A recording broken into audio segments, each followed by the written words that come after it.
குருவடிகளே சரணம். Hello friends and viewers, எல்லாருக்கும் வணக்கம். மகான் திருமூலர் அவர்கள் அருள் செய்த திருமந்திரம் பாடல்களும் அதற்கான விளக்கமும் பார்த்துட்டு இருக்கோம். இப்போ நம்ம பார்க்க போற பாடல் திருமூலர் வரலாறு என்ற தலைப்பின் கீழ் வரும் 75வது பாடல்.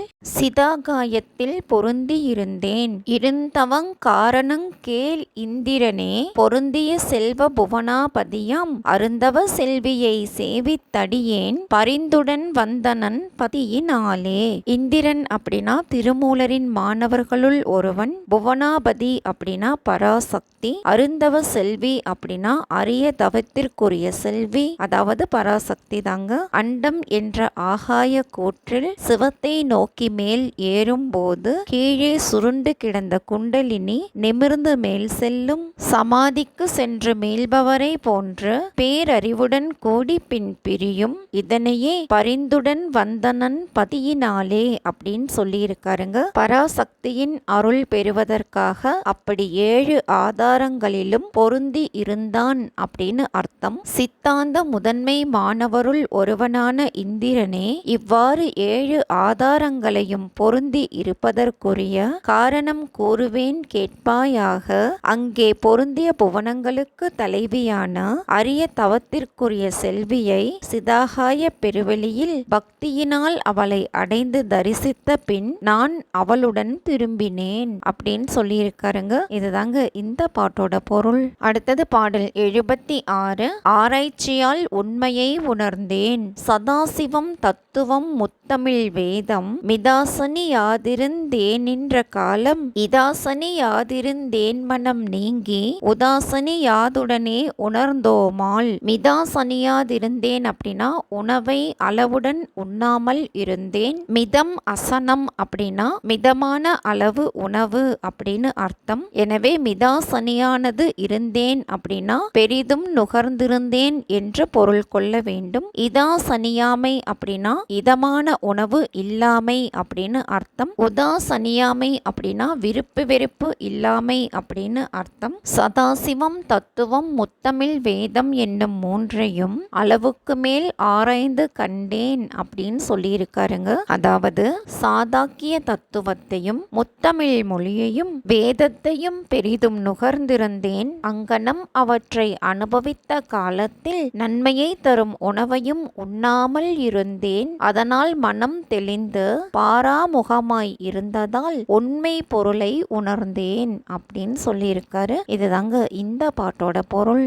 அடுத்தது பாடல் 77. ஐந்தொழில் கூத்தை கூற வந்தேன் மாலாங்கனே இங்கு யான் வந்த காரணம் நீலாங்க மேனியல் நேரிழையாளொடு மூலாங்கமாக மொழிந்த திருக்கூத்தின் சீலாங்க வேதத்தை வந்தேனே. மூலாங்கம் அப்படின்னா மூலாதாரம், சீலம் அப்படின்னா ஒழுக்கம், உலக படைப்புக்கு காரணமான ஆற்றல் நீல ஒளியில் உள்ளது. அந்த ஒளியிலிருந்து உலகம் படைக்கப்படுகின்றது. ஆகவே அவள் நீல மேனியாள் எனப்பட்டால் அதனுள் அறிவான சிவந்த ஒளி விளங்கும் எல்லா உயிர்களிலும் உள்ளது. இத்தகைய 2 வகைப்பட்ட ஒளிகளால் நுட்ப உலகங்களும் பரு உலகங்களும் படைக்கப்பட்டு 5 நடைபெறுகின்றது. இத்தகையதான யோக ரகசியத்தை விளக்குதல் பொருட்டாக தென்னாட்டுக்கு வந்ததாக திருமூலர் உரைக்கிறார். மாலாங்கன் என்பவனே, இந்த தென் திசைக்கு நான் வந்த காரணம் என்னவென்றால் நீல நிறமான மேனியையும் சிறந்த அணிகளையும் உடைய சிவகாமி அம்மையுடன் மூலாதாரத்தை இடமாக கொண்டு சதாசிவம் நடிக்கும் 5 கூத்தின் இயல்பை விளக்கும் வேதத்தை மக்களுக்கு கூறவே வந்தேன் அப்படின்னு சொல்லியிருக்காருங்க. இதுதாங்க இந்த பாட்டோட பொருள். அடுத்தது பாடல் 78. இறைவியின் திருவடியை சேர்ந்திருந்தேன் நேரிழை ஆவாள் நிரதிசயானந்த பேருடையாள் என் பிறப்பு அறுத்து ஆண்டவள் சீருடையாள் சிவன் ஆவடு தன்துறை சீருடையாள் பதம் சேர்ந்திருந்தேனே.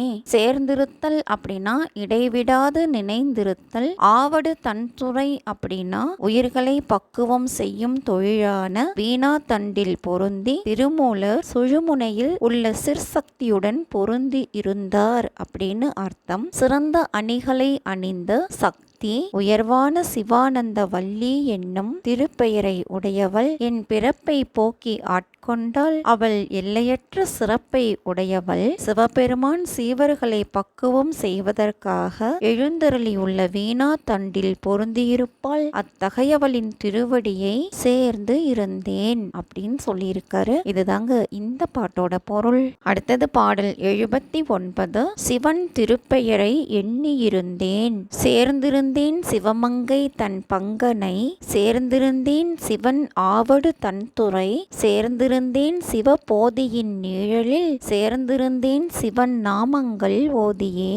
மங்கை பங்கன் அப்படின்னா உமை அம்மையை ஒரு பாகத்தில் உடைய சிவபெருமான், சிவபோதி அப்படின்னா சிவ அறிவு, ஆவடு துறை அப்படின்னா சிவன் கோவில் உள்ள அரசு அப்படின்னு சொல்லலாம், திருவாவடுதுறை அப்படின்னு சொல்லலாம். சிவ பெயர்கள் அப்படின்னா நம சிவாய, சிவய நம, சிவய சிவ, சிவ சிவ என்பன. நிரதிசயம் அப்படின்னா உயர்வர உயர்ந்த நன்மை அப்படின்னு அர்த்தம். உமையொரு பாகராய் இருந்த இறைவனை சேர்ந்து வழிபட்டு இருந்தேன். சிவபெருமான் சீவர்களை பக்குவம் செய்யும் வீணா தண்டின் முடிவிலே உள்ள சகசிர தலத்தில் சேர்ந்திருந்தேன். சிவம் என்ற அறிவின் நிழலில் சேர்ந்திருந்தேன். அப்போது சிவன் திருப்பெயர்களை எண்ணியிருந்தேன் அப்படின்னு சொல்லி இருக்காருங்க. இதுதாங்க இந்த பாட்டோட பொருள். என்ன ஃப்ரெண்ட்ஸ், பாடல்களும் விளக்கமும் உங்களுக்கும் தெளிவா புரிஞ்சிருக்கும்னு நினைக்கிறேன்.